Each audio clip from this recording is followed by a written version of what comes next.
Hello and welcome back to Shakesyear. We are working on the sonnets, and today we've got Sonnet 26, which goes, Lord of my love, to whom in vassalage thy merit hath my duty strongly knit, to thee I send this written embassage, to witness duty, not to show my wit. Duty so great, which wit so poor as mine may seem bare, in wanting words to show it. But that I hope some good conceit of thine in thy soul's thought, all naked, will bestow it, till whatsoever star that guides my moving points on me graciously with fair aspect, and puts a peril on my tattered loving, to show me worthy of thy sweet respect. Then may I dare to boast how I do love thee.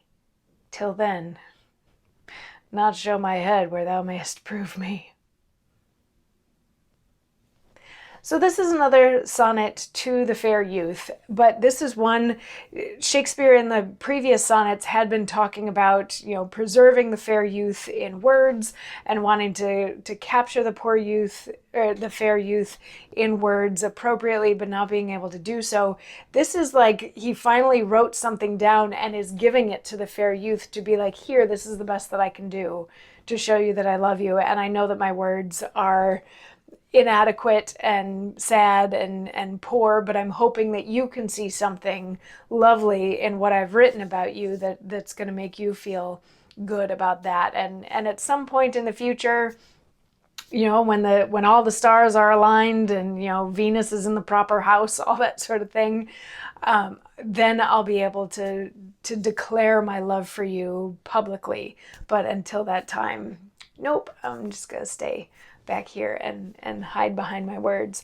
So it's another one dealing with the fair youth and Shakespeare's feelings of unworthiness and not being able to celebrate or share this love that he has for the fair youth in the way that he might want to, but trying to distill it into words, which he then continues on to say are unworthy, but they're the best that he has at the moment.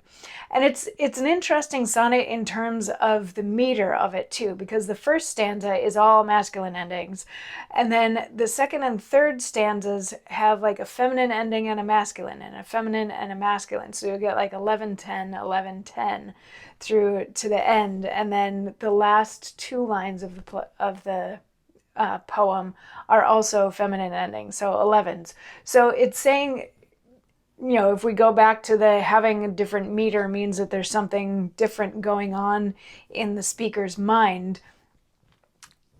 Maybe Shakespeare was really uncomfortable with having to do this, but at some point just had to. Maybe his passion was so great that he had to write something down and give it to the fair youth. And that's what that's all about, even though he knows that it wasn't worthy. So he's embarrassed by it or ashamed of it, or something along those lines could potentially lead to the feminine endings that are thrown in there on so many of the lines, like half of them, and it sort of sprinkles in through the sonnet and becomes more intense by the end. So perhaps growing discomfort, and perhaps even growing discomfort with the fact that eventually he'll have to say something in person, because that's daunting and a scary thing to have to do.